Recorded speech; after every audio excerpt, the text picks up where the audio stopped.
Doctor Babasaheb Ambedkar हे नाव ऐकलं ना की काहींच्या पोटात कळ येते. कारण हा माणूस एकटा असताना हजारो वर्षाच्या अन्यायाच्या साखळ्या तोडून गेला. पुस्तक वाचून, ज्ञान मिळवून, विचार करून आणि संविधान लिहून. बाबासाहेबांनी केवळ संविधान नाही लिहिलं तर हजारो वर्षे गाळात रुतलेल्या माणसाला, समाजाला आत्मसन्मान दिला. आज आपल्याला ज्या अधिकाराने स्वातंत्र्य मिळतं तो अधिकार बाबासाहेबांच्या लेखणीतून जन्माला आला. पण काय ना की तो अधिकार सगळ्यांना पचत नाही. अहो काहीही घ्या ना, शिक्षण, श्रम, महिला हक्क, न्याय, समता, सामाजिक न्याय, सगळ्यांवर बाबासाहेबांचा ठसा असतोच. पण हे सांगितल्यावर काही लोक लगेच तोंड वाकडं करतात.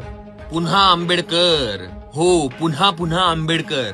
फॅशन म्हणून नाही तर तो काळाच्या पुढे चालणारा एक विचार आहे म्हणून. त्यांनी नाल्यातून माणूस बाहेर काढला आणि त्याला मंचावर उभं केलं म्हणून आपण बोलतो, लिहितो आणि जगतोय. जोपर्यंत तुमच्या डोक्यात घुसत नाही ना तोपर्यंत बोलतच राहू. आंबेडकर, आंबेडकर, आंबेडकर.